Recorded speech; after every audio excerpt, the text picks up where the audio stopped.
Hello 8th grade, how are we doing today?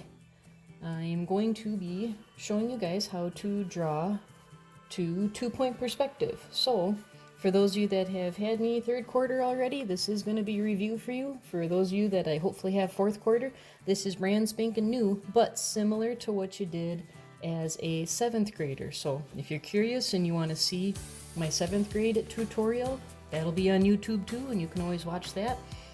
But otherwise, this is going to be a bit different. So for this, before I start, guys, any kind of piece of paper that you have, notebook paper, if you've got your sketchbook, great. If not, plain piece of paper, copy paper, you're going to need a ruler.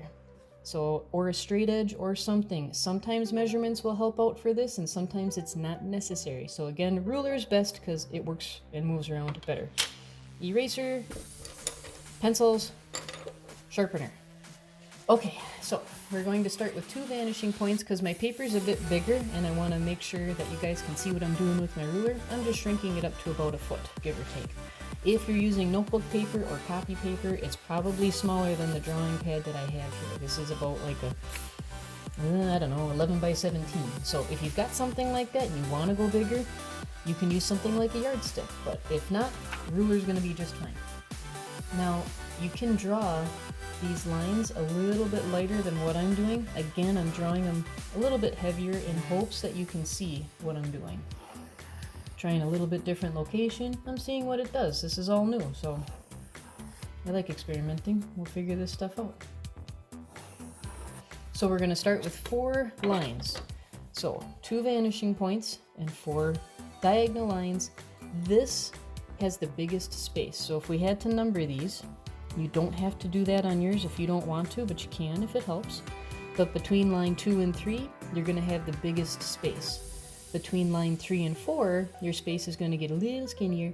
And then between line 1 and 2, your space is the skinniest, but not so small that there isn't anything here at all. And then the other thing you can do, again, as a guide, you don't have to if you don't want to, but we can write the word stop. Meaning our lines aren't going to go past, or anything that we draw, I should say, is not going to go past line 1 and line 4. Save yourself some work. Now, next step is we're going to write a word or your name. Pick something that's got at least 3 letters. Anything that's shorter than that, like if you write the word hi, you're not really going to get enough info from that. But if you write like the word art, that'll definitely give you enough info that you need to make this work for the perspective that we're trying to show. So, and I'll explain what we're going to be doing with these 2 dots in a minute, other than what we just drew from right now. So what I want you guys to do first is we're just going to start by writing the word, and I'm going to pick the word art. It's got 3 letters, and I can make it any font I want. So for you guys, pick a font, or each letter could be a different font. So if you want to have fun with it, go ahead.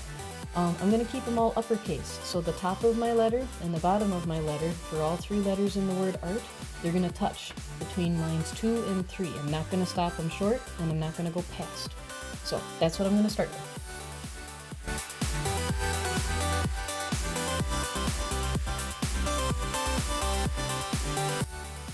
Alrighty, so there, I wrote the word. And if you noticed, I was using my ruler a little bit. What you're going to want to make sure is all of your vertical lines on your words, if your words are pretty straight up and down, they should be vertical. Resist the urge to go like this. A lot of people decide to start tipping their word, and all of a sudden, when the word gets so slanted that it's almost to this vanishing point, when we get to drawing lines here, and when we get to drawing lines here, your word isn't going to work out because we lost this nice straight vertical edge that we have. So make sure your verticals stay vertical, and then any little parts to your letters that might be straight, that in normal writing it would be a horizontal line. In this case, they get drawn to this right side vanishing point. So everything is angled towards that vanishing point, even on the T there. Those angles are very similar to the first 4 lines that we drew. Okay, so you should have something that looks kind of like that.